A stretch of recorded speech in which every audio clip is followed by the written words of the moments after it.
a young billionaire visits a hospital to make a donation and meets a poor little girl hugging a teddy bear, saying, "My mum said she'd come back after the surgery.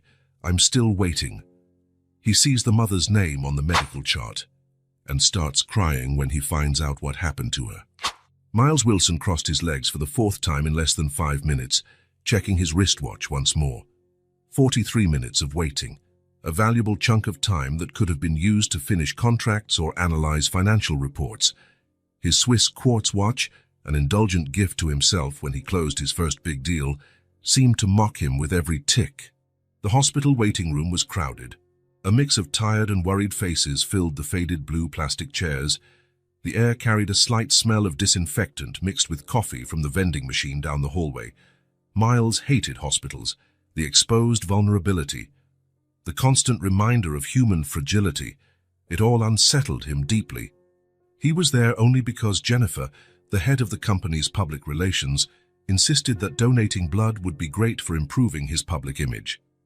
People like CEOs who demonstrate social responsibility, she argued. With the company's new product about to launch, Miles reluctantly agreed. His presence at the hospital would be well documented, with discreet photos for the annual report and corporate social media. To make use of the time while waiting to be called, he checked emails on his phone. The bright screen showed an endless sequence of messages, meeting confirmations, quarterly reports, investor inquiries, an invitation to speak at a conference.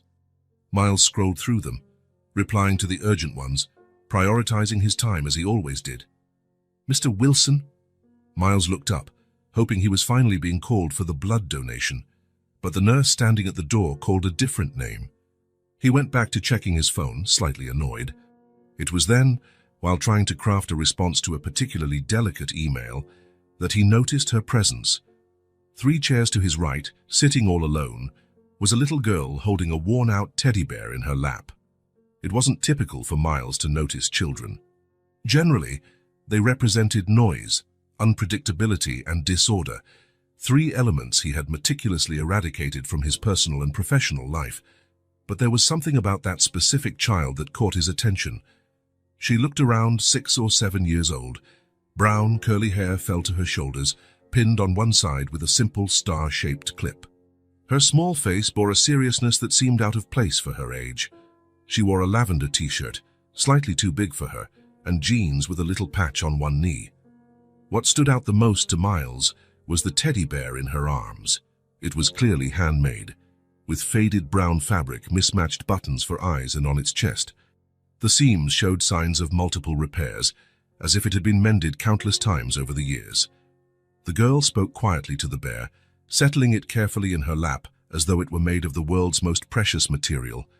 Her feet, which didn't reach the floor, swung lightly in a rhythm only she seemed to hear. Miles looked away, trying to refocus on his emails. None of this was his business. Probably the child was with some adult who had stepped out to the restroom or gone for coffee. There was no reason for such a small girl to be alone in a hospital. Even so, his attention kept drifting back to her every few seconds. Something about the loneliness of that tiny figure felt out of place, unsettling. After a few minutes, Miles realized that no adult had appeared to join the girl. She was still alone, occasionally talking to her teddy bear as if it were her only companion. Without giving it much thought, Miles slid his phone into his pocket and moved closer, taking a seat 1 chair away from the child. "Hi," he said, trying to sound casual. "That's an interesting teddy bear." The girl looked up, surprised that he had spoken to her, but she wasn't frightened. She had large brown eyes with a quiet kind of maturity Miles had never before seen in a child. "His name is Mr. Buttons," she replied, holding the teddy bear up a bit. "My mom made him for me. Mr. Buttons." "That's a good name," Miles commented, noticing more closely the different colored buttons that formed the bear's eyes and were sewn onto its chest. "Your mum is very talented." The girl nodded seriously. "She knows how to do a lot of things. She mends people's clothes and makes dresses too." "And where is she now?" Miles asked, glancing around as if he weren't really interested. That was when the girl's expression changed, a shadow briefly crossing her small face. She clutched the teddy bear tighter to her chest. Mum said she'd come back after the surgery. I'm still waiting. The simplicity of that statement, the raw vulnerability in a child's voice, struck Miles in a way he hadn't expected. Something in that moment, the little girl alone, the worn teddy bear, the oppressive silence of the hallway, triggered an almost physical response. A tightening in his chest, an uncomfortable feeling he couldn't name. "Have you been waiting a long time?" he asked, his voice coming out oddly soft.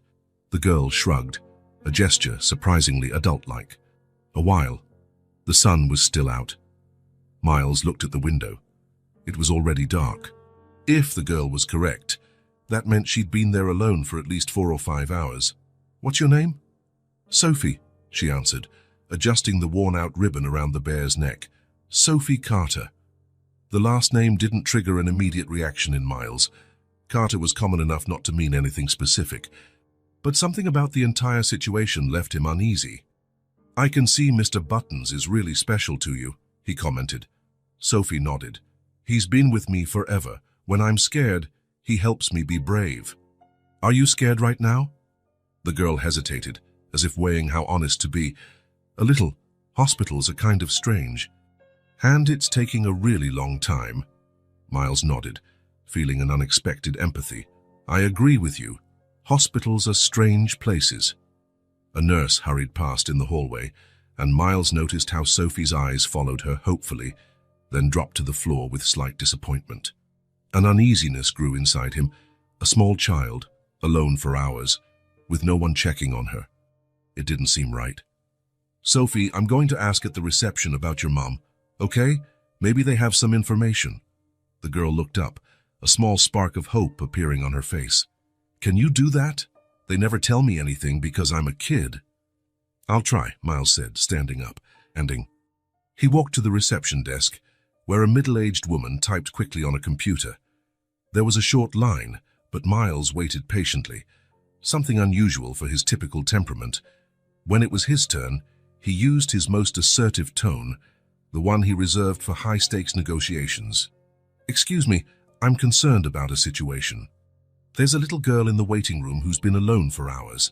Her name is Sophie Carter, and apparently her mother is in surgery. I'd like to know if there's any information available about her case." The receptionist looked at him over her reading glasses. "Are you a relative?" "No, just a concerned citizen. A child that young shouldn't be by herself for so long." The woman sighed, seeming tired. "I agree with you, but we have rules about patient confidentiality." Miles held her gaze. "I understand privacy regulations. I'm not asking for medical details. Just if anyone is aware that a child's been alone for hours." The receptionist seemed to consider the situation for a moment. She looked over at Sophie, who sat patiently with her teddy bear, and something in her expression softened.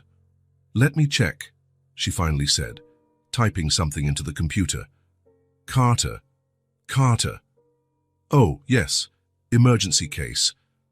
A car ran off the road on Main Street and hit several pedestrians. She arrived earlier this afternoon." Miles nodded, trying not to show how much the word hit affected him. "And the little girl, is there any other adult responsible for her?" The receptionist continued reviewing the information on the screen. "No additional emergency contacts identified in the record, just mother and daughter." The situation was worse than Miles had imagined. A child completely on her own, while her mother fought for her life somewhere in this hospital. "May I see the medical chart? Maybe I can help locate a family member." The receptionist hesitated, clearly torn between following protocol and recognizing an exceptional situation. "Normally we wouldn't do this, but..." She glanced at Sophie again. "I'll show you only the basic information. Nothing about her medical status, just so we can try to find any relatives." She pulled out a folder and opened it on the counter, turning it partially toward Miles. His eyes quickly scanned the information until they found the patient's full name: Emily Carter. The shock was immediate and visceral. Miles felt as if he'd been punched in the stomach. The air rushed out of his lungs, and for a moment he was paralyzed, unable to process what he'd just seen. Emily Carter, his sister. The name he hadn't heard in over 10 years. The person he'd severed all ties with, determined to forge his own path. the sister he had left behind in the name of ambition and success. "Sir?" The receptionist's voice sounded distant. Miles tried to gather himself, but his mind was spinning. Emily was somewhere in that hospital, on an operating table, fighting for her life. And the little girl sitting alone in the waiting room, Sophie, was his niece. A niece whose existence he didn't even know about. "Are you all right, sir?" the receptionist pressed, clearly worried by his sudden pallor. "Yes, Emily Carter is my sister," he finally managed to say, his own voice sounding strange to him. "We haven't spoken in a long time. I didn't know." Now it was the receptionist's turn to be surprised. "Oh, then the girl is your niece. What a coincidence that you're here today of all days." Coincidence? Miles almost laughed at the irony. He was there solely for a staged corporate photo shoot disguised as a charitable act. Now he discovered that his sister, whom he hadn't spoken to in over a decade, was fighting for her life after a car lost control and hit her, and that his niece, whom he never knew he had, was sitting alone in the waiting room. "Yes, a coincidence?" he repeated mechanically. Miles looked over at Sophie, who was still talking quietly to her worn teddy bear. How had he not noticed before? Her curly hair, the shape of her eyes, they were Emily's. Now that he knew, the similarities were blatant, glaring. "What is her condition?" he asked, still trying to process the avalanche of information. "She's still in surgery. It's a serious case, but the medical team is excellent. As soon as we have news, we can let you know." Miles nodded, thanked the receptionist, and walked back to the waiting room, each step feeling like it required extraordinary effort. Sophie looked up hopefully when she saw him approaching. "Did you find out anything about my mom?" she asked in a small voice, clutching her teddy bear. Miles stopped a few steps away, suddenly unsure. What should he say? How to explain who he was, or rather, who he should have been but never was? "Your mother is still in surgery," he finally replied, taking the simplest path. "The doctors are taking good care of her." Sophie nodded, as if she'd expected that answer. "Mr. Button said it would take a while. He's wise about these things." Miles sat down again, this time closer. He studied Sophie up close, searching for more signs of Emily, trying to understand how his life had come to this point. How could he be so successful professionally, a CEO of a rising company, with a considerable fortune, yet so disconnected from what truly mattered? His phone vibrated in his pocket. Probably Jennifer asking about the photos of the blood donation, or maybe one of the investors impatient for answers, or his assistant reminding him of a meeting scheduled for that night. For the first time in years, Miles didn't bother to see who was calling. The message could wait. Everything could wait. Right there, sitting just a few inches away, was a part of his family he never knew. A brave girl who patiently waited, hugging a worn teddy bear, for a mother who might not come back. And Miles, who had spent so much time running from the past, building walls around his emotions, felt something he hadn't experienced in a long time. A genuine connection. A feeling that couldn't be quantified on a spreadsheet or measured in quarterly growth. For the first time in more than a decade, he was face to face with the consequences of his choices.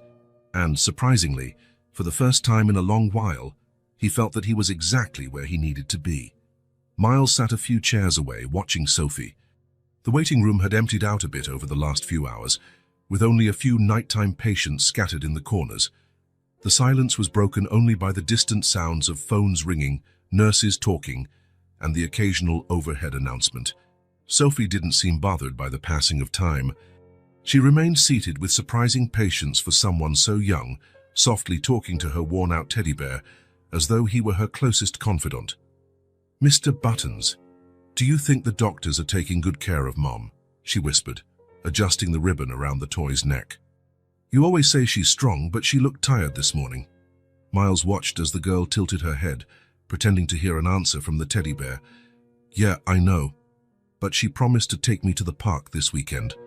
Guess we'll have to postpone it again." There was a maturity in her words, an understanding of reality that seemed disproportionate for someone so small. Miles wondered how many other promises had been postponed in the girl's life, how many times Emily had to explain that circumstances were stronger than their wishes. Sophie began to hum quietly, a simple, gentle melody.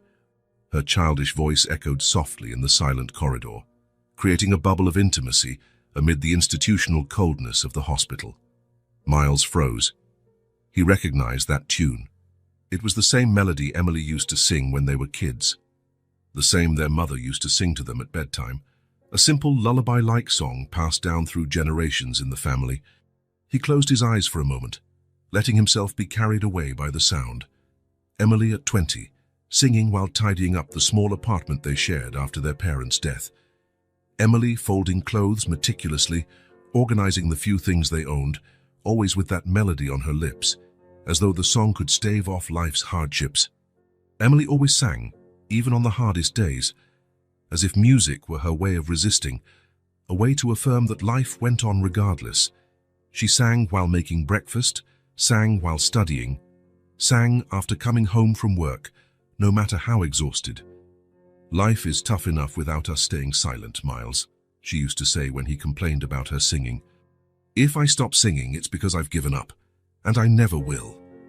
Determination, that was the word that best described Emily. Determined, resilient, full of dreams, even when reality seemed stacked against her. While Miles saw obstacles, Emily saw challenges. While he calculated risks, she embraced possibilities. Sophie stopped humming and returned to talking to her teddy bear. Miles noticed how her gestures were identical to Emily's, the way she tilted her head slightly to the right when focused, how her index finger absent-mindedly played with a curl of hair while she thought. How had he not immediately realized this was Emily's daughter? Now that he knew, the similarities were glaring, obvious. The same curly brown hair, the same eye shape, and the same stubborn chin. And to think he might have just passed through that waiting room, donated blood, and left, never knowing his niece had been just a few feet away. Life was full of such cruel ironies, those near misses, those lost opportunities. Or maybe, Miles thought, it wasn't an irony but a second chance. The memory of his last conversation with Emily rose in his mind, vivid as if it happened yesterday, not over 10 years ago. The tiny apartment they shared since their parents' death. Emily sitting at the kitchen table, a cup of tea between her hands, her face showing the exhaustion of someone who had just lost her job. Miles standing, holding a letterhead from a company in another state. "When do you leave?" she asked, her voice almost too calm. "In 2 weeks," Miles replied, avoiding her gaze. "You've already decided, then?" "You're not asking me, you're telling me." Miles remembered feeling annoyed at her tone. "It's an opportunity I can't refuse, Emily. It's the fresh start I need." "What about me? About us? I just lost my job. The rent is overdue." "You'll find another job. You always do. And once I get established, I'll send money." "It's not about money, Miles. It's always about money in the end. No, it's about choices, about priorities." Emily finally looked up at him. "It's about you choosing your big dreams over everything and everyone." "That's unfair. I have a right to pursue something better in life, and I don't." "You think I don't have my own dreams, but I never considered leaving you behind." Miles's response was quick and cruel.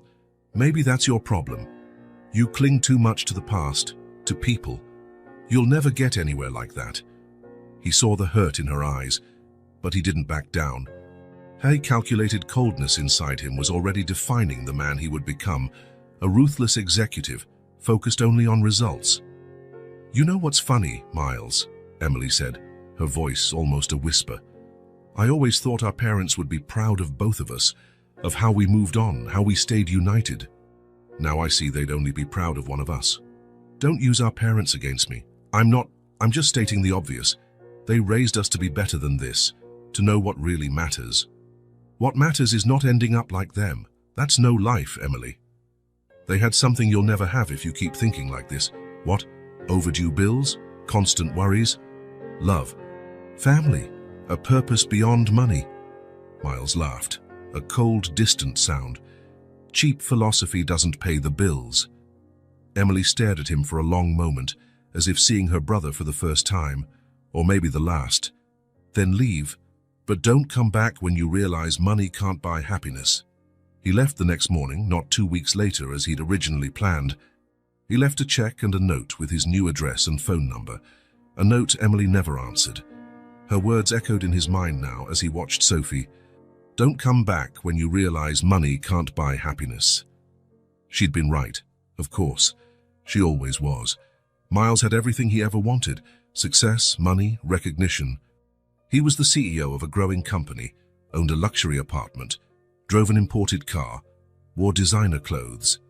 He dined at upscale restaurants, moved in exclusive circles, had his name in business magazines. Yet there he was, in a hospital waiting room, watching a girl he'd just discovered was his niece and feeling emptier than ever. How had he come so far in life, and yet become so distant from what really mattered? Sophie put her teddy bear in her small backpack and took out a sketch pad, its edges frayed. She started drawing something, her tongue peeking out at the corner of her mouth as she focused, a habit Emily had too. Miles kept watching in silence, weighed down by 10 years of absence, selfish choices, and lost opportunities. His phone vibrated in his pocket again, probably something work-related, a meeting, a contract, an urgent decision. Hours ago, he would have checked it immediately, putting business ahead of everything else. This time, he left the device where it was. Some messages could wait. Some priorities needed revisiting. Miles watched Sophie, lost in thought about time, choices, and second chances, about a determined sister who wouldn't give up, about a niece who waited patiently, about a worn-out teddy bear that told silent stories of love and perseverance, about how much one could lose while being busy winning everything one thought they wanted. A deep voice broke Miles's reverie. "Family of Emily Carter?" Miles sprang to his feet from where he'd been watching Sophie at a distance. A tall man with brown skin and Indian features, wearing a white coat over blue surgical scrubs, stood in the middle of the hallway. His face was tired, with deep circles under his eyes, carrying the seriousness of someone who spends hours fighting for people's lives. "Here," Miles responded, walking over quickly. The doctor sized him up with a quick glance. "And you are?" "Miles Wilson. I'm her brother." The words sounded strange on his tongue, like he was speaking a language he hadn't used in years. "And this is Sophie, her daughter, my niece." Sophie, who had noticed the commotion, approached timidly, squeezing Mr. Buttons against her chest. "Doctor, is my mum awake yet?" she asked softly, but firmly. The doctor crouched slightly, getting closer to her eye level. His austere face softened a bit. "Not yet, sweetheart. But we're taking very good care of her." He straightened up again, addressing Miles. "I'm Dr. Sharma, the surgeon in charge. May we speak in private for a moment?" Miles hesitated, looking at Sophie. "Don't worry. One of our nurses can stay with her for a few minutes," the doctor reassured him, gesturing to a young nurse who approached with a gentle smile. "Hi, Sophie. How about coming with me to see if we can find some juice or hot chocolate while your uncle talks to the doctor?" Sophie looked at Miles, as if seeking approval. That look, so trusting even though she'd just met him, made a wave of indescribable emotion wash over him. "It's okay. I'll meet you in a few minutes," he assured her, trying to sound more confident than he felt. While Sophie walked away hand in hand with the nurse, Dr. Sharma led Miles to a small empty consultation room, closing the door behind them. "Mr. Wilson, your sister was hit by a car that lost control on Main Street around 1:30 p.m. A witness reported that the driver jumped the curb and struck 3 pedestrians. Your sister was the most seriously injured." Miles felt his chest tighten, picturing the scene. Emily walking along, maybe thinking about her next sewing project or what to make for Sophie's dinner, when her life was violently interrupted by a car gone off track. "How is she?" he managed to ask. "We performed an emergency surgery that lasted almost 6 hours. There were multiple fractures and significant internal bleeding, and we had to remove her spleen, which was irreparably damaged," the doctor explained, with the professional objectivity that comes from years of facing daily tragedies. "We managed to stabilize her, but her condition is still delicate.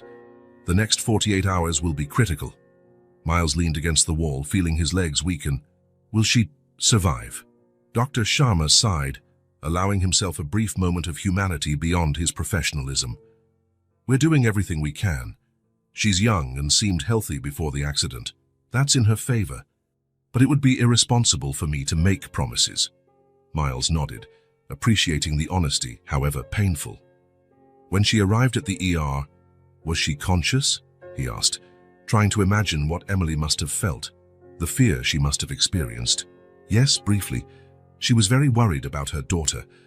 Apparently, they were together at the time of the accident, but the little girl wasn't hit. What did she say? The doctor quickly checked some notes on a clipboard. She asked us to find someone to stay with her daughter, mentioned there was no one else in town, no close relatives. Our social worker tried to contact some numbers we found in her purse, but with no success. Miles felt a pang of shame.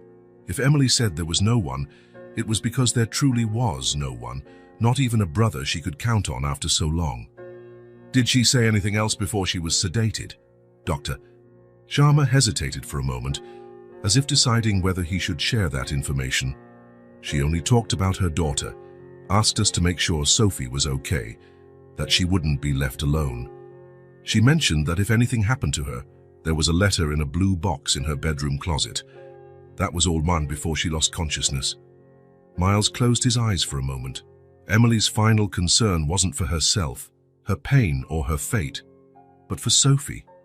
Even on the brink of unconsciousness, her last thought was for her child.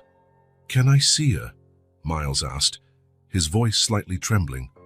"She's in the ICU, sedated and intubated. Visits are restricted, but I can authorize a brief visit given the circumstances. Just a few minutes." Miles nodded in gratitude. "And the girl, Sophie's been waiting for hours. Normally, children aren't allowed in the ICU, but perhaps we can make an exception and let her see her mom through the glass, just to give her a bit of reassurance." After that, the doctor let the sentence trail off, giving Miles a meaningful look. "I'll take her," Miles stated without hesitation, surprising even himself with the firmness in his voice. "I'm her uncle. I'll take care of Sophie while Emily recovers." Dr. Sharma looked relieved. "I'm glad to hear that. The girl's been here all day and it's no place for a child." As they exited the consultation room, they found Sophie sitting in a chair in the hallway, holding a cup of hot chocolate in her small hands. Mr. Buttons was carefully placed beside her. "How was your talk with the doctor?" she asked with a seriousness beyond her years. "Is Mom going to get better soon?" Miles sat next to her, searching for words that were truthful but not frightening. "Your mom is resting now. The doctors did surgery to help her get better. It'll take time, but they're taking very good care of her." Sophie nodded, as though she fully grasped the gravity of the situation. "Can I see her?" "Dr. Sharma said we can see her briefly through a window.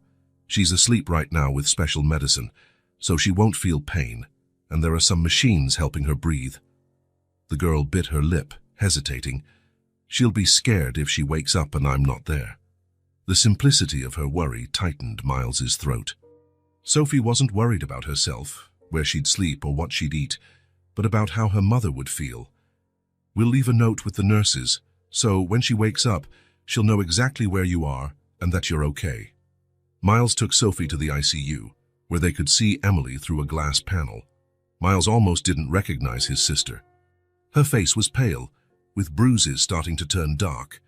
Tubes and wires connected her to various machines beeping and flashing. Sophie stood quietly, watching. She didn't cry, didn't ask questions. She just held Mr. Buttons a little tighter. "She looks so still," she finally said. "The medicine is helping her rest so she can get better faster," Miles explained, feeling awkward and unprepared for the situation.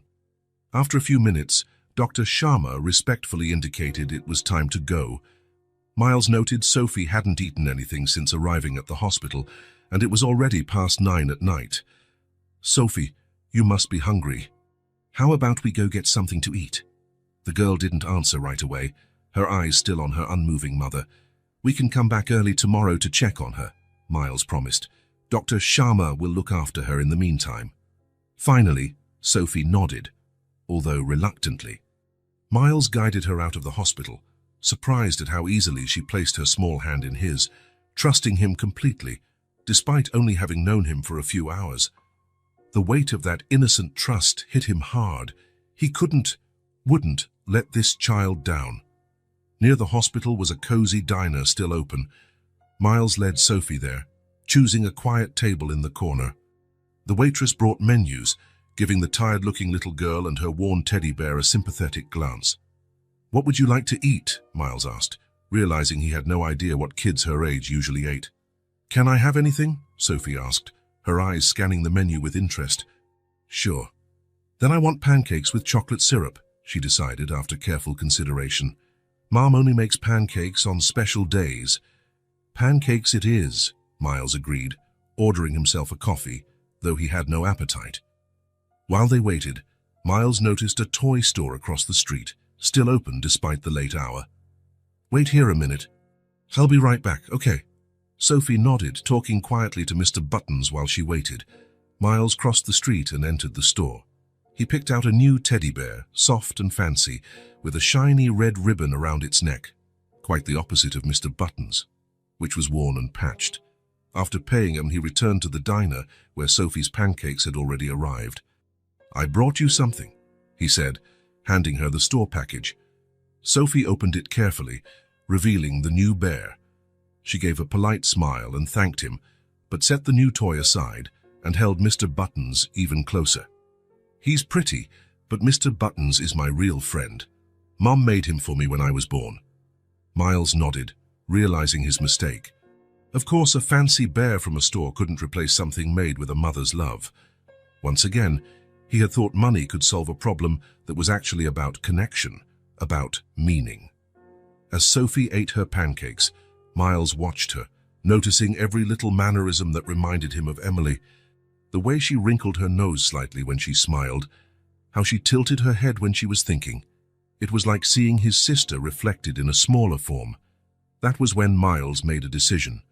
Watching Sophie with chocolate at the corner of her mouth, fully focused on her pancakes, he knew it was time for the truth. He took a deep breath and said, "I know your mom. Actually, I'm her brother. I'm your uncle." Sophie paused, surprised. The fork hung in midair as she processed the information. "Really? You're Mom's brother? Then, why haven't you ever looked for us?" The question, direct and innocent, hit Miles like a punch. There was no way to soften the truth, nor any reason to try. "Because I was selfish. I only thought about myself. And when we argued, I didn't know how to come back. I stayed away because I thought it was easier. But I was wrong." Sophie put the fork down, studying Miles's face as if searching for something specific in him. "Mom has a picture of you. It's really old. You two are smiling. She kept a picture of me." Miles couldn't hide his surprise. Sophie nodded. "It's in her drawer, along with other important stuff. Sometimes she looks at it and gets sad." Miles felt the weight of those words. Emily hadn't completely erased him from her life. Despite everything, she had kept a reminder of him. Sophie was silent for a moment, then began explaining with the natural innocence only children possess. "We lived in lots of different places. Once we slept in a sewing room because we didn't have money for a real bedroom, but Mom always smiled. She said we'd be fine. Sometimes the lights went out, but she'd light candles and tell stories." Miles listened in silence, heart heavy. Every word Sophie spoke was like a mirror, reflecting how much he had ignored his sister's life, and the child's, for all these years. While he built his career, his sister struggled to feed and house her daughter. While he worried about which model of luxury car to buy next, they slept in a sewing room. But what struck him most wasn't the hardships, it was Emily's resilience. Even in desperate times, she stayed optimistic, creating magical moments for her daughter, turning literal darkness into an opportunity for storytelling. Emily had always been that way, even when they were kids, finding beauty in the simple things, creating something out of nothing, transforming difficulties into lessons. Miles had forgotten that part of her, or maybe chosen not to remember, because it made him question his own life choices. "Your mom's always been like that, strong. Creative," he said, voice choked with emotion. "When we were younger, she could make amazing toys out of things other people would throw away. Like Mr. Buttons." Sophie raised the teddy, showing the different colored buttons that made up its eyes and were sewn around its body. "Each button has a story. This green one was from Grandpa's jacket. The red one was from the first dress Mom sewed by herself." Miles reached out and gently touched one of the golden buttons on the teddy's belly. "What about this one?" Sophie smiled. a smile that brightened her tired face. "Mom said it was from one of your shirts, the one you gave her before you left." A distant memory came to Miles. So a dark blue shirt with small golden buttons that had belonged to their dad for special occasions, later passed on to Miles when he grew. He'd left it for Emily when he moved away, along with other clothes that wouldn't fit in his single suitcase. The fact that Emily had kept that button all those years and sewn it onto Sophie's most treasured toy spoke volumes about how, despite everything, he still had a place in their lives. Miles held Sophie's small hand more firmly, feeling a determination grow within him. He couldn't change the past, couldn't erase 10 years of absence, but he could be present now when they needed him most. Overcome by emotion and the situation, he decided he wouldn't let Sophie spend another night in the hospital, waiting on an uncomfortable chair among strangers. "Why don't we stay at my place tonight? You can have a hot bath, something good to eat, and I'll bring you back early to see your mom." Sophie hesitated, looking at Mr. Buttons as if seeking his advice. "What do you think?" she asked the teddy, placing it near her ear as if listening for an answer. After a moment, she nodded solemnly. "Mr. Button says it's okay, as long as we come back really early tomorrow. He doesn't want Mum to wake up worried if I'm not there." "I promise we'll be here first thing," Miles vowed, feeling the responsibility of that pledge weigh on him. It was the first promise he'd ever made to his niece, and he intended to keep it, no matter what. As he paid the check, Miles watched Sophie carefully tuck Mr. Buttons into her small backpack, leaving just the bear's head sticking out so he could breathe. The fancy new teddy bear lay forgotten on the table. Some lessons, Miles thought, were painfully obvious when viewed through the eyes of a child. The worth of something wasn't in its price tag, but in the stories it held, the connections it represented. It was a lesson he needed 10 years, and a tragic accident, to finally begin learning. The private elevator opened directly into the entry hall of Miles's apartment. Sophie, holding tightly to her newly discovered uncle's hand, took a hesitant step inside, her eyes wide as though she'd just entered a fairy tale castle. "You live here alone?"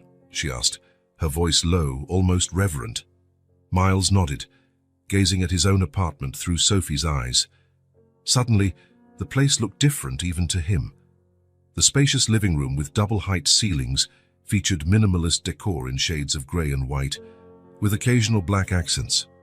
Italian designer furniture, abstract sculptures strategically placed, and an entire wall of glass offering a panoramic view of the city lights, everything meticulously chosen by a famous interior designer to impress and showcase status. Sophie let go of his hand and wandered around slowly, gingerly touching the cold surface of a marble coffee table as though she were afraid of breaking it. "It's so big," she commented, looking upward. "And so shiny." Miles had never thought of his apartment as shiny, but he understood what she meant. The recessed ceiling lights, the carefully placed track lighting highlighting works of art, the city's reflection in the polished surfaces, it all created an almost ethereal, impersonal atmosphere. Sophie dashed over to the glass wall, pressing her small hands against the transparent surface. "Look, Mr. Buttons. It feels like we're flying," she exclaimed to the teddy bear, which she held tightly in her other hand. "You can see the whole city from here." Miles joined her, viewing the city from a new perspective. The building lights, the tiny cars moving below, the night sky dotted with faint stars competing against the urban glow. It was truly beautiful, he realized. When was the last time he had truly stopped to admire the view from his own apartment? "Come on, I'll show you where you'll sleep," he said, guiding Sophie down the hallway that led to the bedrooms. He opened the door to the guest room, a space rarely used and decorated in the same sober and impersonal style as the rest of the apartment. The king-size bed looked enormous compared to Sophie's small figure. "Is this bed just for me?" she asked, incredulous. "Yes, unless Mr. Buttons needs space too," Miles tried to joke, still feeling awkward in the role of uncle. Sophie giggled, a bright sound that echoed oddly in the usually silent space. "He sleeps with me. He doesn't need much space. We're good at sharing, right, Mr. Buttons?" Miles noticed Sophie's clothes, rumpled and dirty from the long day at the hospital. "How about a bath before bed? You must be tired." Sophie nodded, following him to the ensuite bathroom. Miles opened the door, revealing a large, luxurious space dominated by an oversized bathtub, separate from the rainfall-style shower. Sophie's eyes grew even wider. "Is that a real bathtub, like in magazines?" Miles felt a pang in his chest. "You've never taken a bath in a tub." Sophie shook her head, still marveling. "We only ever had showers, and sometimes not even that," she answered with the frankness children have. "In our last apartment, the shower broke all the time. Mom used to heat water on the stove and we'd bathe with cups." Miles was momentarily speechless, imagining Emily, his sister, who grew up with him, heating water on a stove to give her daughter a bath. Meanwhile, he had a luxurious jacuzzi tub he rarely used. "Well, let's fill it up then. You can even have bubbles if you want." Sophie's face lit up at the prospect. While the tub filled, Miles realized another issue. He had no children's clothes or suitable bath products. He took out his phone and made a quick call to an assistant, explaining the emergency situation and requesting an immediate delivery of clothes and basic items for a little girl. Meanwhile, Sophie was fascinated by the water jets and the bubbles forming in the tub. She kicked off her worn shoes and dipped a hand into the water to test the temperature, giggling at the sensation. "I'll leave you to it. The towels are over there." Miles pointed to a pile of fluffy white towels. "I'll be right outside if you need anything." Half an hour later, Miles heard the private elevator's bell. The assistant had worked quickly and efficiently, as always. Bags from exclusive children's stores were lined up in the hall. Pajamas, clothes for the next day, hygiene products, even a few books and simple toys. When Sophie emerged from the bathroom, she had a towel wrapped around her small body, looking even tinier against the white, fluffy fabric. Her wet hair formed more defined curls, and her face glowed with cleanliness and excitement. "That was the best bath of my life," she declared, enthused. "The water even gave me a massage." Miles couldn't help but smile. "I got some things for you to wear," he said, showing her the bags. "You can pick whatever you like." Sophie's eyes widened at all the choices. Carefully, as though handling fragile treasures, she looked through the pajamas, finally selecting a simple light blue one with tiny stars.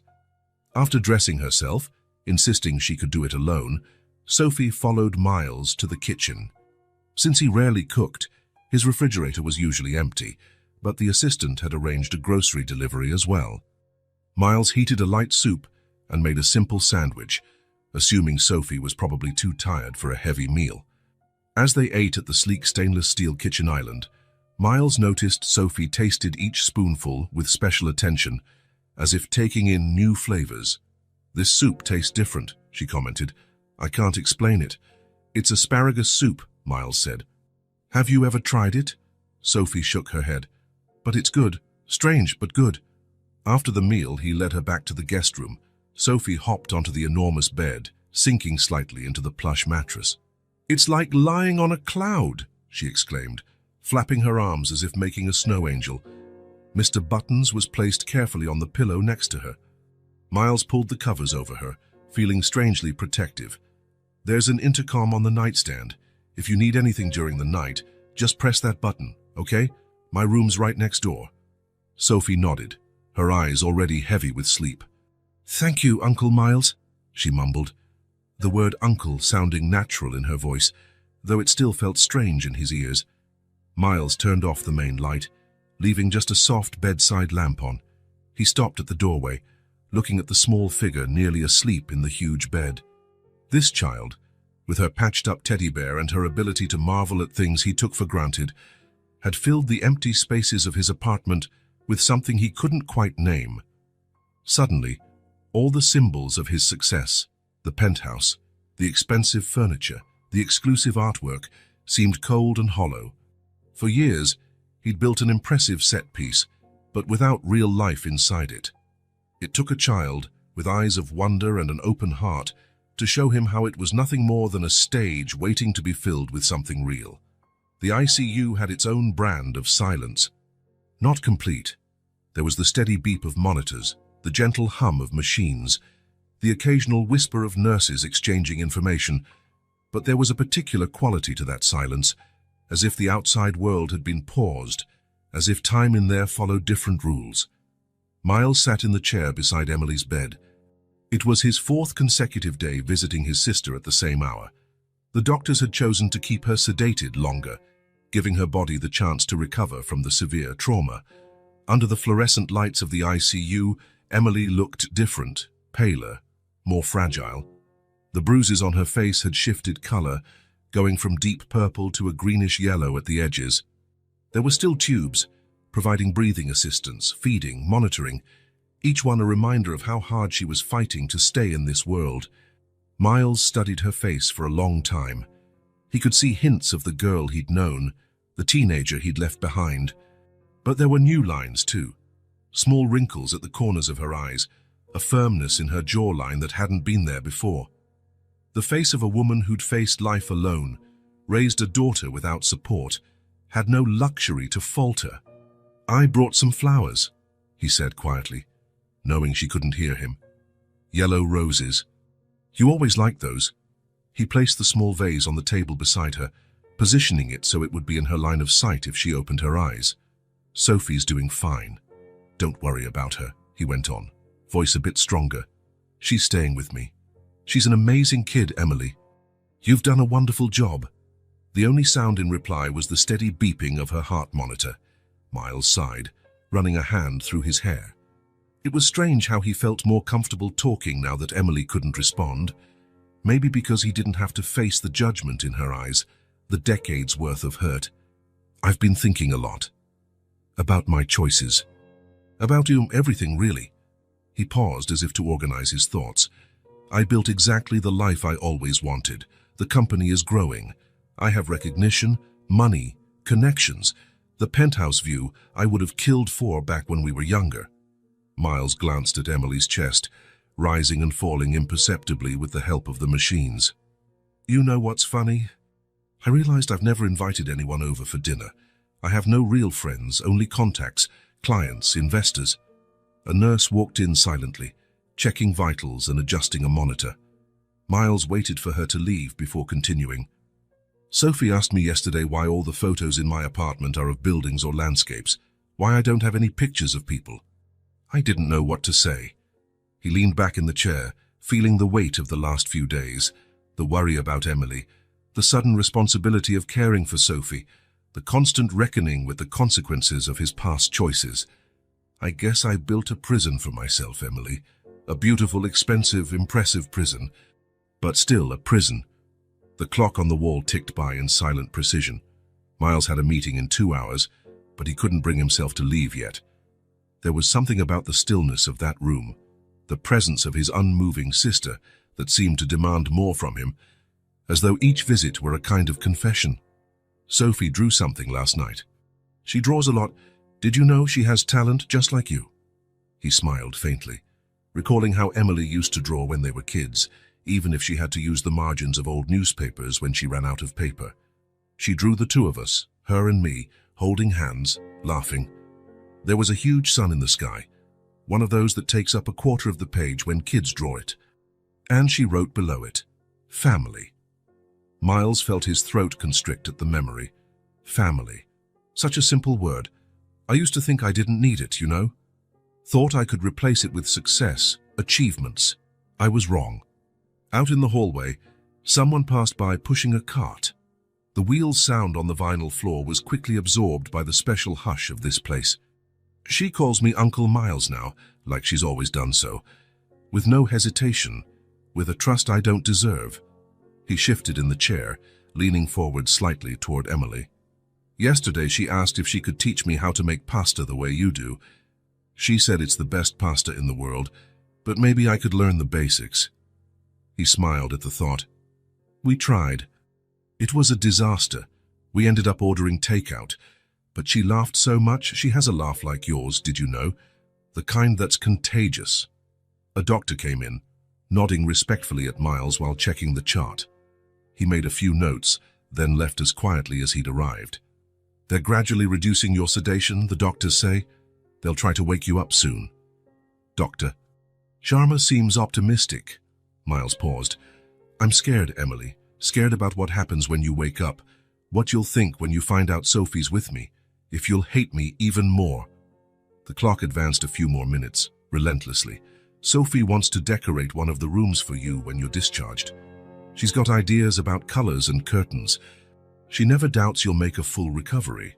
Miles finally stood, feeling pins and needles in his legs from sitting so long. I'm going to pick her up from school now. I found a spot for her at a school near my place. She's already made 2 friends. It's amazing how easily she adapts. He adjusted the vase of flowers one more time. We'll be back this afternoon. Sophie wants to show you her new drawing. Miles lightly touched Emily's hand, a hesitant gesture, as if he were afraid she might vanish at his touch. Her skin felt warmer than he expected, reminding him that despite her fragile appearance, Emily was alive, fighting, as she always had. On the way to Sophie's school, Miles thought about the last decade of his life. Business dinners, work trips, board meetings, successful acquisitions. He had built something impressive, visible, quantifiable. Yet he felt more fulfilled after a night teaching Sophie to play chess, even though she insisted on making her own rules, than he ever had closing his biggest commercial deal. Sophie was waiting for him by the school entrance, sitting on a bench and chatting animatedly with another girl. When she saw him, her eyes lit up. "Uncle Miles," she shouted, running toward him with her backpack bouncing. "I made another drawing today. Want to see?" Miles crouched to her eye level, smiling genuinely. "Of course I do. Is it for your mum?" Sophie nodded, already pulling a sketchpad from her bag. "Yes, I think it'll help her get better faster. My teacher says art has healing power." The page showed 3 figures holding hands, a woman, a man, and a small girl between them. Above was a giant sun occupying much of the paper. At the bottom, in colorful, uneven letters, the same word, family. "It's beautiful, Sophie," Miles said, momentarily speechless at the simplicity and depth of the drawing. "That's the 3 of us," she explained, as though it wasn't obvious. "For when Mom wakes up, so she knows we're waiting for her." Miles felt a lump in his throat and a clarity he hadn't felt in a long time. The loneliness he had so carefully maintained, the isolation he had mistaken for independence, the distance he had kept from genuine connections, all of it now seemed like a monumental waste.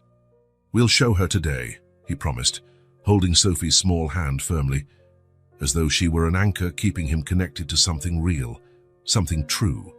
"Uncle Miles," Sophie said as they walked toward the car, "today's the day to visit Mum with yellow flowers, remember?" "Yes, I've already bought them." "They're in the car," Sophie smiled, satisfied. "You're learning fast." Miles couldn't help smiling back. Yes, he was learning, belatedly, awkwardly, but he was learning. Night fell over the city, turning the sky into a gradient of dark blue and purple. The building lights began to flicker on, creating a carpet of artificial stars stretching into the distance. From the top of Miles's apartment, the view was breathtaking. A week had passed since the accident, a week of adjustments, discoveries, and improvised routines. Miles had learned more about childcare in those few days than he'd ever imagined. He discovered Sophie hated brushing her teeth, but loved taking baths in the tub, that she preferred sandwiches with the crust removed, that she was afraid of thunder, but fascinated by lightning. Small details he never imagined would occupy space in his mind now seemed as important as any financial report or business strategy. The evening was peaceful. Miles had cancelled a video conference with foreign investors to have dinner with Sophie. They ate pizza, a rare treat in the girl's previous life, he learned. Then they watched an animated movie she chose about a family of superheroes. Now Sophie lay on the large living room sofa, hugging Mr. Buttons. She wore new pajamas, light pink with little stars, her hair still damp from her recent bath. Miles sat in a nearby armchair, responding to emails on his tablet but only half-focused, always keeping an eye on his niece. The room was quiet, except for the soft background music Miles usually had playing. A jazz playlist that, surprisingly, Sophie said she liked because it sounded like gentle rain. The silence broke when Sophie spoke in her small voice. "Uncle, do you think Mom will wake up?" The question caught Miles off guard. Not because of the topic, it was only natural, but because she asked it so directly, out of the blue, as if it had been on her mind for a long time and she just found the courage to voice it. He set the tablet aside, feeling the weight of responsibility in his words. Sophie watched him with those big, trusting eyes that always seemed to expect honesty. Miles swallowed hard. He got up and sat next to her on the sofa, searching for the right words. "I think she will, and when she does, you'll be able to tell her all about what you've been doing." It was the truth, or what he believed to be true. The doctors were gradually reducing Emily's sedation. Her vital signs had stabilized. There was reason to be cautiously optimistic. Sophie's smile was small but genuine, not fully erasing the worry in her eyes, yet still showing a real spark of hope. "I'm going to tell her you took care of me, that you let me sleep in your big bed, gave me nice-smelling clothes, and taught me how to eat sushi." Miles laughed, genuinely moved by the simplicity and sincerity of her words. Yes, the day before he'd spontaneously ordered sushi for dinner. Sophie had never tried it and approached it with a mix of curiosity and skepticism. She ended up loving the salmon hand roll, though she made a hilarious face when tasting wasabi. Those little moments, trivial for others, were unveiling an entirely new life before Miles. A life in which small joys, Sophie's smile when trying something new, her laugh when he mispronounced a cartoon character's name, felt more significant than signing million-dollar contracts. Sophie squirmed, hugging Mr. Buttons more tightly, as if gathering courage for her next question. "Do you think she'll be mad at you?"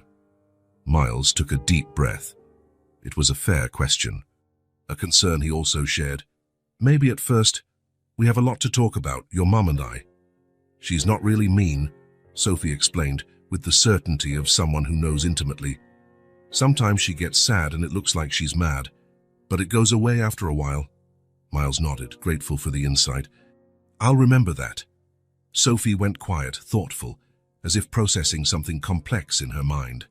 Then, without warning, she reached out and hugged Miles tightly, one of those full, childlike embraces with no reservations, no calculation.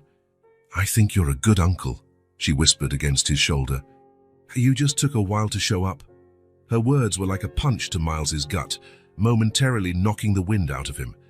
There was so much truth in that simple observation, so much undeserved absolution, that he felt his eyes burn with unshed tears. He closed his eyes for a moment, letting himself be wrapped in that small but powerful hug. The weight of the past, the absence, all the selfish decisions he'd made, all the missed moments, all the calls he never made. Everything seemed to be slowly changing into something new. Presence. He couldn't change the past. He couldn't recapture the years he hadn't seen Sophie grow or stand by Emily's side, but he could be there now. He could be there tomorrow, and the day after, and every day from now on. "Thank you, Sophie," he said, his voice slightly trembling. "I'm trying to be." She pulled back and looked at him seriously, as if assessing how genuine he was. "You are. Mr. Buttons agrees with me," she stated, lifting the teddy bear as undeniable proof. "And he knows a lot of grown-ups, so he knows what he's talking about." Miles laughed, discreetly wiping the corner of his eyes. "Well, if Mr. Buttons says so, it must be true." Sophie yawned, exhaustion finally outweighing the seemingly boundless energy she'd had all day. "I think someone's ready for bed," Miles suggested, getting up and holding out his hand. "Just 5 more minutes," Sophie pleaded, using that universal kid tactic to delay bedtime. 5 minutes, Miles agreed, knowing it would probably turn into 10 or 15. He discovered he had a hard time denying Sophie's reasonable requests. They sat in silence a bit longer, gazing at the illuminated city through the glass wall. It was like looking at a personal universe, full of life, movement, and possibility. "When Mom comes to live here, she'll like the view," Sophie said matter-of-factly, as though it were already decided. Miles didn't correct her assumption. Instead, he allowed himself, for just a moment, to imagine how that might be. Emily recuperated, the 3 of them together, not necessarily in that sterile penthouse he called home, but somewhere they could truly call home. "I think she'll like it too," he finally answered. Sophie yawned again, more deeply this time, and Miles realized the negotiated 5 minutes were up. Gently, he lifted her, still surprised at how light she was, and carried her to her room. "Can we visit Mom earlier tomorrow?" she asked sleepily, resting her head on his shoulder. Sure, right after breakfast. He placed her in bed, tucked her in, and arranged Mr. Buttons beside her. Sophie was almost asleep but managed a small "Good night, Uncle Miles" before her eyes finally closed. "Good night, Sophie," he replied, dimming the lamp to the soft glow she preferred. He lingered at the door a moment, watching the small figure asleep in that big bed. He thought about how in just a week his life had been completely reconfigured. His apartment, once just a place to pass through, now had drawings on the fridge. His immaculate bathroom now had rubber ducks in the bathtub. His meticulously structured routine now included school pickups, homework, and bedtime stories. The most surprising thing was how none of it felt like a burden or a sacrifice. Instead, it felt as if he were finally living his own life rather than just managing it. Presence, not just existence. Maybe that was what he'd been seeking all these years without even knowing it. Morning arrived quietly at the hospital, the first rays of sunlight filtering through partially drawn blinds. The room was calm, with only the rhythmic sound of the monitors breaking the silence. Emily Carter had been in the ICU for 2 weeks. Over the last 3 days, the medical team had gradually reduced her sedation, waiting for signs that she could regain consciousness. Emily's first sensation was discomfort, a dryness in her throat, a distant ache softened by what she assumed were painkillers. Her eyelids felt as heavy as lead. The effort to open them felt monumental, like scaling a steep mountain without gear. But something stronger than physical discomfort pushed her toward the surface of awareness. A maternal instinct, a visceral need to know where her daughter was. Sophie. Where was Sophie? Her last clear memory was the accident, the screech of tires on the road, the feeling of being tossed, the impact. Then disjointed fragments, faces hovering over her, bright lights, urgent voices, her own voice, weak but determined, asking about Sophie. Then darkness. With tremendous effort, Emily finally opened her eyes. Even the soft light felt painfully intense. She blinked a few times, trying to adjust her vision. The white ceiling, the pale walls, the antiseptic smell. She was definitely in a hospital. She moved her head slightly, feeling a spike of pain. That's when she saw them. In a large armchair at the corner of the room, Miles slept with Sophie nestled against his chest. The little girl was wrapped in a thin hospital blanket, Mr. Buttons squeezed between her and her uncle. Miles had one protective arm around her, his head tilted uncomfortably to the side, his tie loosened and his dress shirt wrinkled, as if he'd come straight from work. Emily blinked, thinking it might be a hallucination, a bizarre dream brought on by medication.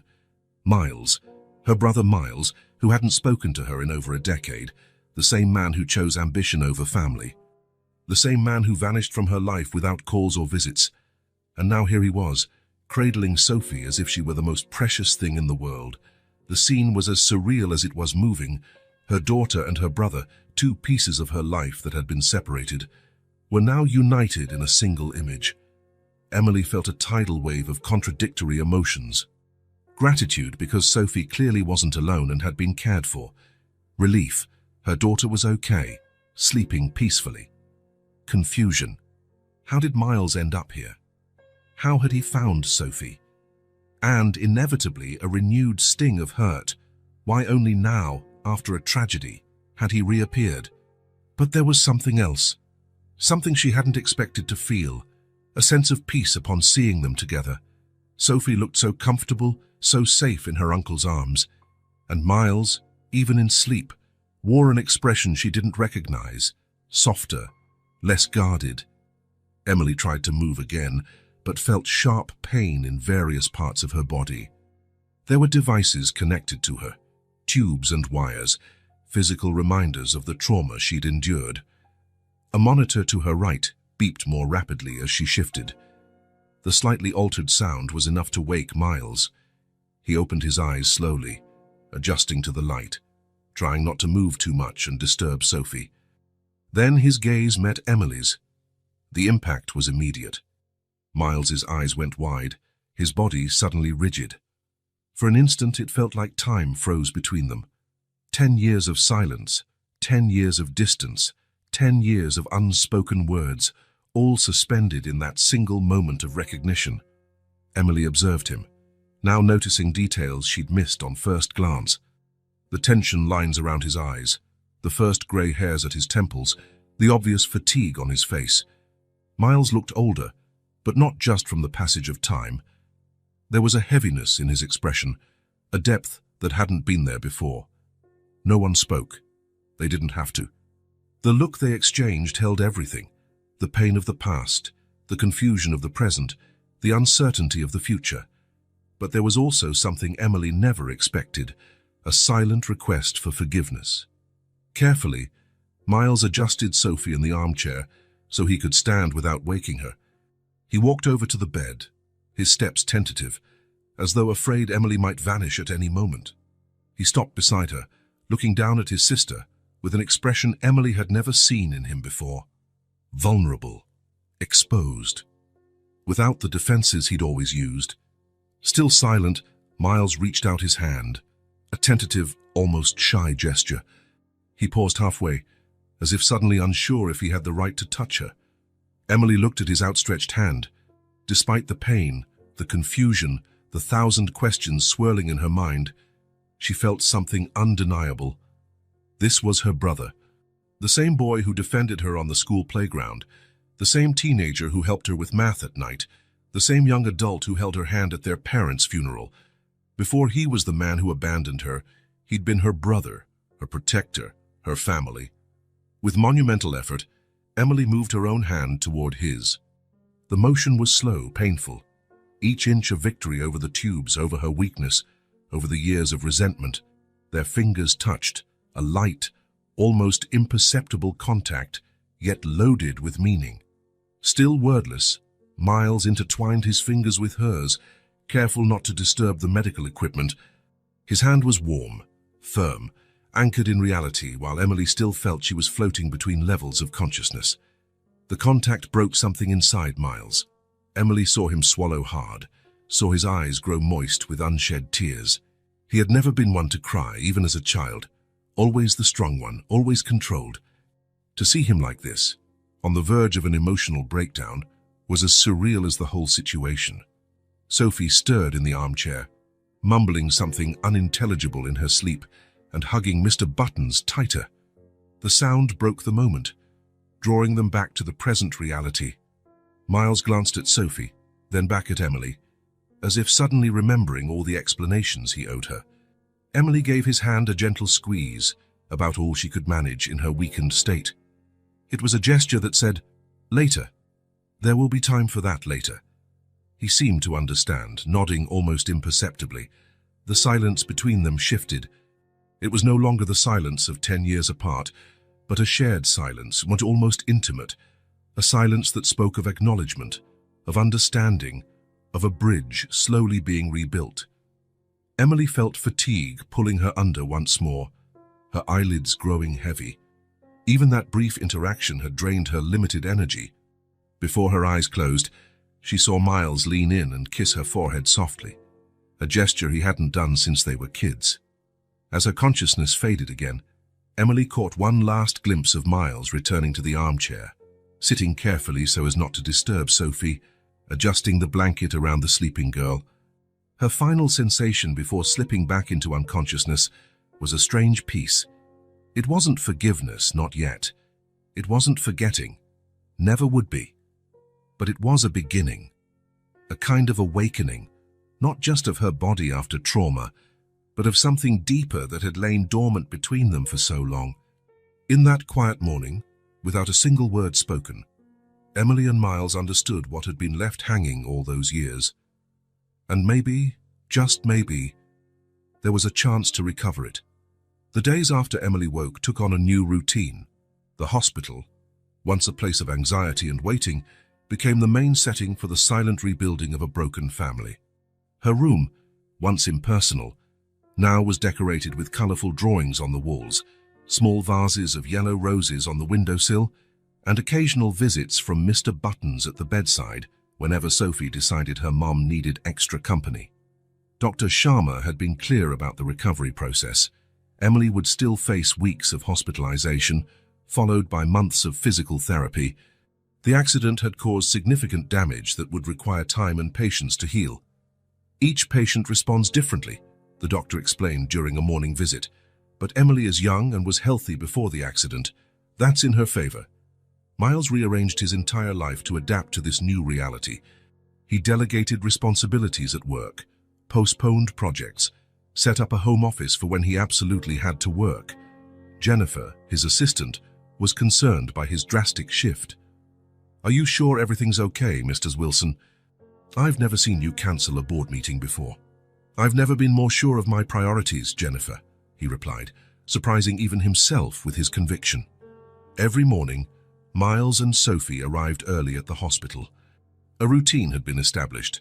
Breakfast at a nearby coffee shop, where Sophie always ordered pancakes with chocolate syrup, and then a short, leisurely walk to the hospital, during which she told elaborate stories about Mr. Buttons and his nightly adventures.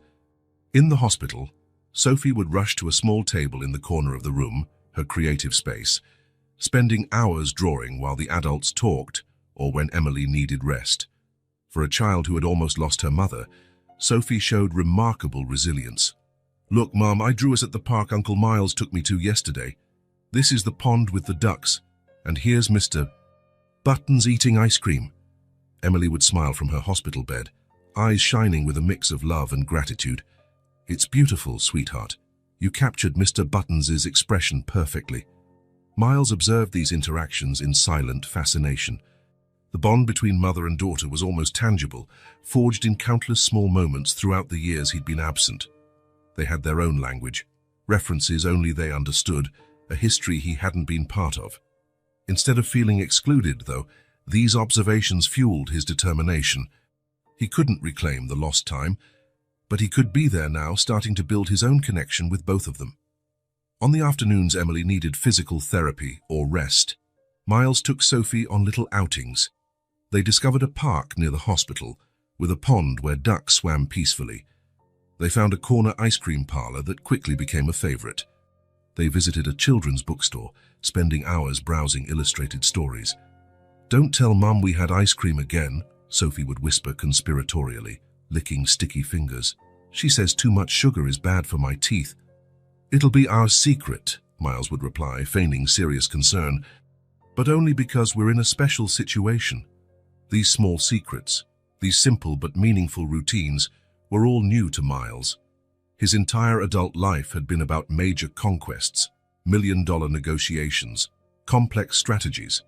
Now he found satisfaction in something as simple as making Sophie laugh with a silly joke or helping her choose a new book. One particularly pleasant afternoon, as they walked back to the hospital after a long stroll through the park, Sophie said something that perfectly captured this transformation. "I like it when you wait with me. It feels like time doesn't go by so fast." Her comment took Miles by surprise. He remembered how, just weeks earlier, he'd viewed any waiting as wasted time. "What do you mean, Sophie?" "Before, when I waited by myself, it felt like forever. But when you wait with me, it's different. It's better." Miles smiled, realizing the depth hidden beneath her simple words. For a child whose father was gone, whose mother lay in the hospital, having someone simply be present, someone who waited with her, was a priceless treasure. Emily, in turn, watched their growing relationship with quiet emotion. From her hospital window, she sometimes saw them returning from their outings, Sophie excited, talking non-stop, Miles listening intently, occasionally laughing at something she said. It was a version of her brother she didn't know or had forgotten existed. During evening visits, when Sophie was often tired and fell asleep in the armchair, Emily and Miles had moments for more private conversations. These were still hesitant dialogues, carefully navigating around a decade of silence. "How is she adapting to your apartment?" Emily asked one night, while Miles adjusted her pillow. "Surprisingly well. She's completely transformed the place." He paused, smiling slightly. "I never imagined my minimalist penthouse could accommodate so many drawings and toys." "Sophie has a knack for filling empty spaces," Emily said, a trace of pride in her voice. Miles nodded, catching the deeper meaning in her comment. "She talks a lot about you, about how you two always did everything together, how you could find solutions even when times were tough." He hesitated. She mentioned sleeping in a sewing room when you couldn't pay the rent. Emily glanced away, a slight blush on her pale cheeks. We did what we had to do. It wasn't always easy, but we made it. You did more than make it. You raised an incredible child, Emily. She's happy, creative, confident, despite everything. Silence followed, loaded with untold stories of daily struggles Miles was only beginning to comprehend. Moved by a feeling that had been building in him for days, he bowed his head and finally said, I want to take care of you both now. No matter what happened before, I promise I'm never going to leave you two again. I know I can't erase the past, but I can be here from now on. He took a deep breath, speaking in a softer tone, almost a whisper. I didn't know how to come back. And now that I'm here, everything seems clear. I left you behind, but I want to try. I want to fix what I can. The words hung in the air, vulnerable in their sincerity. Emily looked at her brother, the powerful businessman now laid bare, stripped of the layers of protection he'd spent years building. Slowly, she reached out and touched his hand. You don't have to promise anything. Just stay. The simplicity of that request carried a depth they both understood. It wasn't about grand vows or elaborate guarantees for the future. It was about now, about presence, about choosing to stay when it would be easier to leave again. At that moment, Sophie roused from her nap in the armchair. Sensing a special moment, she pulled a new drawing from her backpack and came over to the bed. Wordlessly, she sat between Miles and Emily, occupying the space that had been empty for so long. Naturally, she took each of their hands and said, with the wisdom only a child can have, now you can play together again. That innocent observation, so simple yet so profound, brought tears to Emily's eyes. Miles gently squeezed Sophie's small hand, finding in it a strength he hadn't realized he needed. The days flowed with a renewed sense of purpose. Emily's condition improved steadily. Finally, 3 weeks after the accident, Dr. Sharma came into the room wearing a subtle smile. I have good news. I think we can discharge you tomorrow. Sophie let out a joyful squeal, jumping from the chair where she was drawing. Miles felt a wave of relief so profound he had to sit down. The doctors, however, raised his hand to signal caution. But there's still a long road ahead. You'll need regular physical therapy, rest, and strict medication. And you'll need someone with you at all times, at least for the first few weeks. Before Emily could voice her concerns, Miles spoke up. She'll stay with me. I have space. I can work from home. And I've already hired a nurse for the times I need to step out. Later, while the final discharge papers were being processed and Sophie had gone with a nurse, Miles sat on the edge of Emily's bed, holding her hand firmly. I want you both to live with me, at least until you recover, and after that too, if you'd like. That place is too big for just me, and too small without you. Emily studied her brother's face, looking for any sign of hesitation or fleeting guilt. She saw only sincerity. Are you sure, Miles? Your life will change completely. My life's already changed completely. And for the first time in a long while, it feels absolutely right. Emily hesitated for only a moment before nodding. It wasn't just about practicality and the need for care. It was a choice of reconciliation, a willingness to believe that new beginnings were possible. The next day, under a surprisingly clear sky, Emily left the hospital in a wheelchair, still fragile, her body visibly weakened, but with a shy smile lighting up her face. Sophie bounced along beside her, holding Mr. Buttons and constantly checking that her mum was comfortable. Miles pushed the wheelchair carefully, mindful of every bump in the path. For the first time in many years, the three walked together like a family. Not a perfect or unscarred family, but a real one, rebuilding itself. At the apartment, Emily looked on in awe at the spaciousness, the elegant furniture, the panoramic view Sophie had described many times. But what truly moved her was seeing her daughter run freely from room to room, safe and happy, as though she already belonged there. In the days that followed, a new routine took shape. Miles tried, sometimes awkwardly, to learn the rhythms of his sister and niece.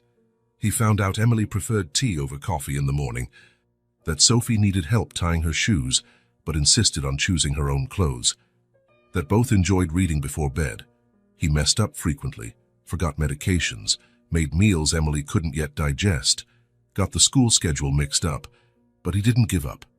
Every mistake was a lesson, every small success a victory. Miles outfitted the guest room for Emily with adaptations for her recovery and turned one of the spare rooms into a little art space for Sophie. The once impeccably organized and impersonal apartment now had drawings on the fridge, toys occasionally left on the sofa, and photographs starting to fill previously empty frames. In the evenings, the three of them ate dinner together. It was different from Miles's solitary meals or the rushed dinners Emily and Sophie used to have between work shifts and homework. There was real conversation, laughter, comfortable silences. Emily watched her brother try so hard, setting the table, remembering small details, truly listening when Sophie shared elaborate stories about Mr. Buttons. She saw how he meticulously noted down medication times, researched recovery guidelines, tried to anticipate needs. She realized, with growing surprise and emotion, that something inside him really was changing, and for the first time since they reunited, she allowed herself to believe that maybe the brother she lost long ago was indeed returning. Not exactly the same, but perhaps a better version, more aware, more present. With Emily on the mend, the three began relearning the art of living together. It was a delicate process, sometimes painful, often confusing, but always moving forward. Miles took an active role in caring for both of them, helping with Sophie's routine, trying to foresee what Emily might need. He still made mistakes, still felt out of his element, but he kept trying. Persistence, more than perfection, was what mattered. Emily watched everything quietly, deeply moved by a transformation she never thought she'd witness. The ambitious, distant brother was gradually giving way to someone more present, more attentive, more human.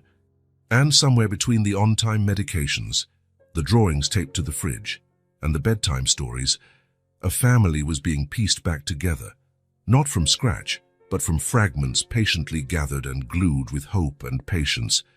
An imperfect family, in progress, learning that sometimes the deepest bonds are forged in the silence between words, in the space where actions speak louder than promises, where constant presence finally heals the wound of prolonged absence.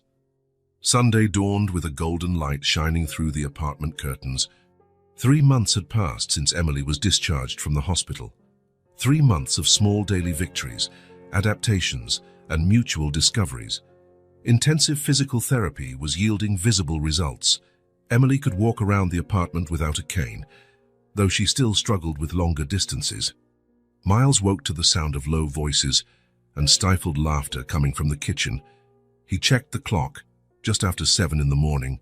For a man who used to get up at 5 on the dot every day, even on weekends, sleeping until 7 felt almost sinful. Now, though, he'd learned to savor a few small luxuries in life, like the pleasure of waking up naturally, without an alarm. He left his room still wearing pajamas, another new habit. The old silk pajamas had been replaced by more comfortable, less formal ones Sophie had picked out on a shopping trip. "Nobody wears such serious pajamas, Uncle Miles," she declared with the authority of someone who knows all about it. Approaching the kitchen, he heard more laughter and the clatter of utensils. He paused in the doorway to watch unseen for a moment. Sophie stood on a step stool by the stove, a large spoon in one hand and a pancake griddle in the other. Emily, seated on a nearby chair, supervised with amused attention. Mr. Buttons occupied a special spot on the counter, wearing a makeshift apron made from a napkin. "You have to flip it now, real quick," Sophie insisted, fully focused. "When the little bubbles show up, Mum always says it's time to flip." "Be careful not to burn yourself," Emily warned gently, smiling at her daughter's seriousness. Sophie bit her lip in concentration and tried to flip the pancake, but she didn't have enough force. The result was a somewhat folded, somewhat spread out blob, far from the perfect shape she'd imagined. "Oops," she muttered, glancing at her mom with a mix of disappointment and humor. "That's perfect for a first pancake," Emily assured her. "Nobody gets it right on the first try. Remember my story about the pancake that stuck to the ceiling?" Sophie giggled, nodding enthusiastically. "That was when we lived in the yellow apartment. You said the pancake was so scared it tried to run away to the sky." Miles couldn't help smiling as he listened. These little stories mother and daughter shared, these glimpses into a life he hadn't been part of, once made him feel bittersweet. Now, though, he found himself simply grateful he could at least hear about those moments. "Good morning," he finally said, stepping into the kitchen. "From the smells and sounds, I'm guessing we're having a special breakfast." "Uncle Miles," Sophie exclaimed, nearly dropping the spoon. "We're making surprise pancakes for you." "But now it's not a surprise anymore." "Technically, it's still a surprise because I haven't tasted them yet," Miles answered diplomatically. "Do you want to learn how to make them too?" Sophie offered, eyes bright with excitement. "Mom says you were never that good in the kitchen, even when you were kids." Miles shot a questioning look at Emily, who shrugged with an innocent smile. "I might have mentioned you once tried to make a peanut butter and sardine sandwich to impress a neighbor," Emily explained. "In my defense, I was 9 and had limited culinary knowledge," Miles protested, approaching the stove. "And I'm absolutely willing to learn now. Teacher Sophie, I'm in your hands." Sophie beamed, delighted by the role reversal. Usually, she was the one learning from adults. Now she got to teach her uncle something, a clear source of pride. "First, you need an apron," she declared seriously. "Mum always says real cooks wear aprons." Miles looked around, seeing only Emily's floral apron hanging on a hook. Sophie followed his gaze and laughed. "You can wear mine," she offered generously, handing him a small blue apron decorated with cartoon dinosaurs wearing chef hats. It was obviously much too small, but Miles accepted it with all the solemnity the occasion demanded. "Perfect," he declared, fastening the tiny apron around his neck like an improvised tie. Emily couldn't suppress her laughter at the sight of the imposing businessman wearing a kid's dinosaur apron. "Now you have to prepare the batter," Sophie continued. "But we already did that while you were sleeping. It's really easy: eggs, milk, flour, a little sugar, and the secret ingredient." "What's the secret ingredient?" Miles asked with genuine curiosity.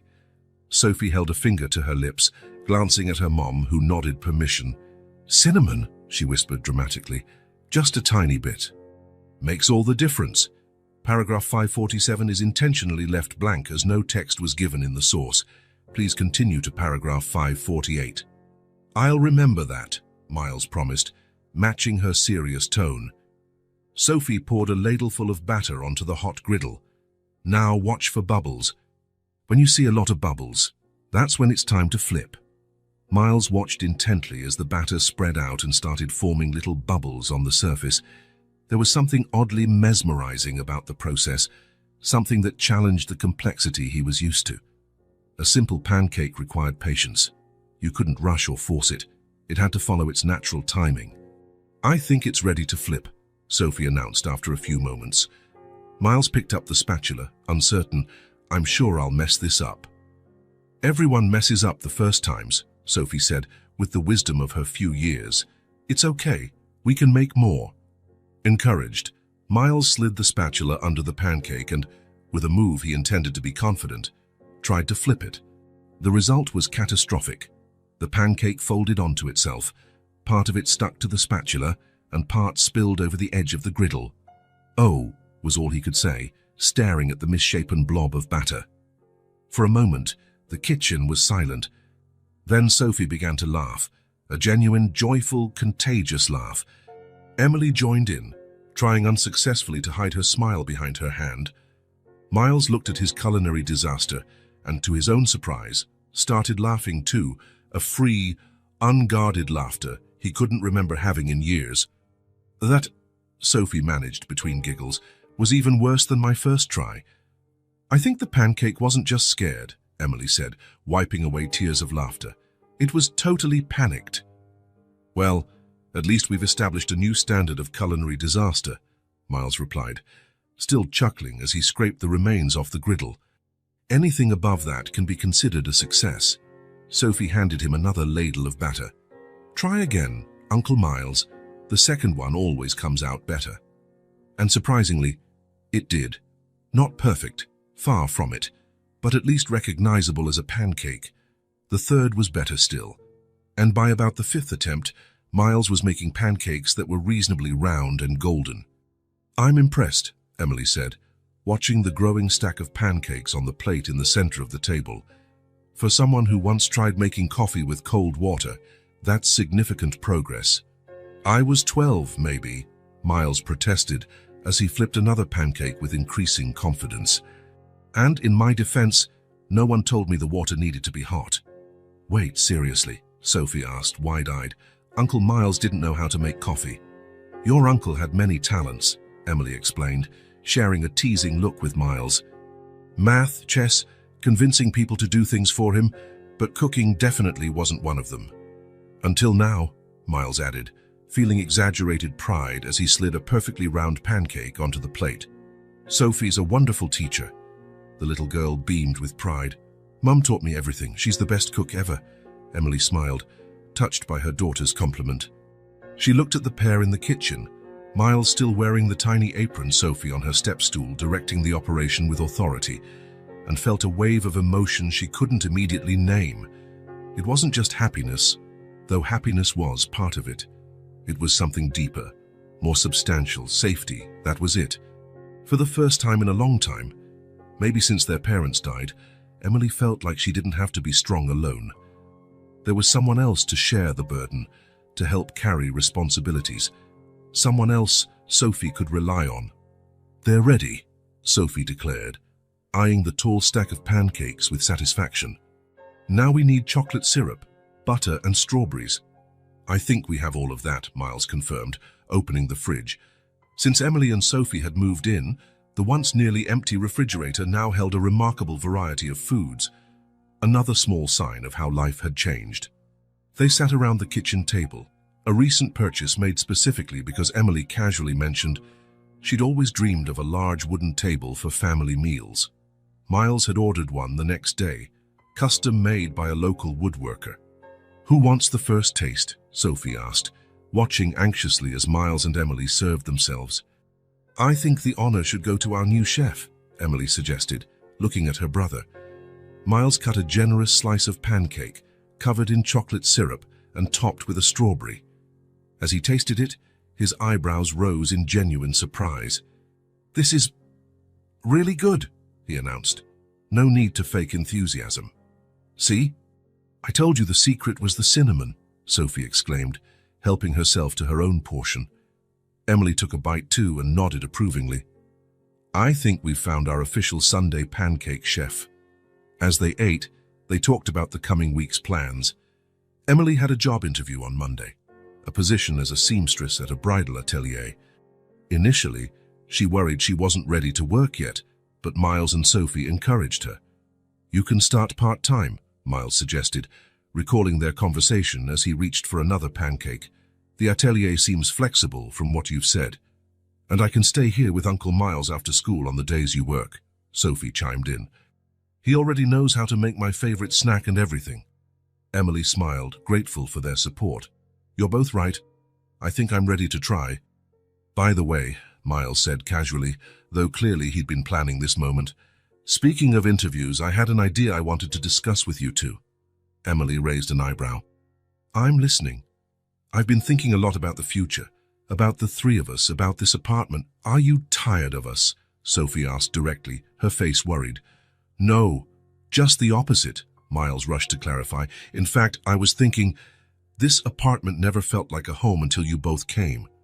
It's beautiful, has an incredible view, but it's always been more like a luxury hotel suite, a place to sleep between work commitments.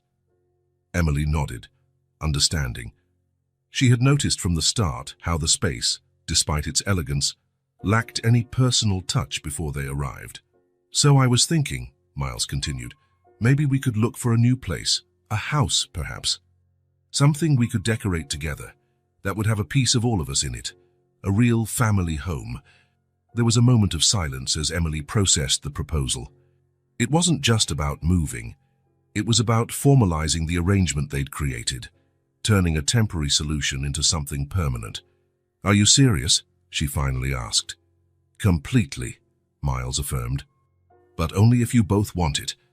Emily, I know you've always dreamed of having your own space, so I'd understand if, down the line, you'd prefer a place just for you and Sophie. But a house with a yard, Sophie interjected, eyes shining. We could get a dog and plant flowers and have picnics. Exactly, Miles smiled, grateful for his niece's enthusiastic interruption. And it would be our place for real. Emily looked from her brother to her daughter, then back again. She saw the sincere hope in Miles's eyes, so different from the calculating, distant man he once was. She saw Sophie's excitement, already envisioning how this new home might be. I think it's a wonderful idea, she said softly yet firmly. A new beginning. For all of us. The smile that spread across Miles's face lit up his whole expression. Great. I already have a few listings to show you. There's one house with an incredible backyard about 20 minutes from here. You've already been looking, Emily laughed, shaking her head. That's so typical of you, always one step ahead. This time, he said gently, I like to think I'm one step beside you, walking with you, not ahead. 2 weeks later, the three of them returned to the hospital for Emily's final follow-up with Dr. Sharma. The appointment officially marked the end of her intensive treatment, though she would still need occasional physical therapy sessions. They sat side by side in the waiting area, the same place where it had all begun months ago. Sophie, in the middle, held both Emily's and Miles's hands, swinging her legs while softly recounting a complicated story about Mr. Buttons and his adventures as a teddy bear doctor. Miles looked around at the surroundings, the same blue plastic chairs, the same posters on the walls, the same distant overhead pages. Nothing had changed in that place, yet everything was different. He glanced at his sister, who noticed his gaze and smiled back. A genuine smile that spoke of forgiveness, understanding, new beginnings. A smile that said, despite everything, they had found their way back to each other. What are you thinking about? Emily asked quietly, while Sophie continued her elaborate narrative, now involving an entire hospital for sick teddy bears. About how things change, Miles replied, and how the most important things stay the same, even after so long. Emily nodded, understanding. We are different. Life shaped us in ways we couldn't predict, but we're still us, deep down. Carter Wilson family, a nurse called from the doorway, interrupting the moment. Sophie hopped up first, pulling the adults along by their hands. Let's go. Dr. Sharma's going to be proud of how much better Mum is. As they walked together down the hallway, Miles reflected on the extraordinary journey of the past few months, how a chance encounter, or maybe not so chance, had redirected his entire life. How the simplest things, Sunday pancakes, bedtime stories, shared laughter, had turned out to be the most precious. The waiting room was the same place where it had all started, but now it was a place where something brand new had been born. A second chance, a fresh start, a family rebuilt from the remnants of the past and the promises of the present. Without grand declarations or solemn vows, just the simple certainty that it's never too late to return, to rebuild, to remember what truly matters. And that sometimes the home we've been searching for all our lives isn't a physical place at all, but the people with whom we choose to share our burnt pancakes and imperfect stories, people who rediscover each other amidst the everyday, with the quiet but unshakable assurance that they are right where they belong. If this story touched your heart, subscribe to the channel and turn on notifications so you don't miss the next ones. Leave a like because it helps this story get recommended to more people. See you in the next story.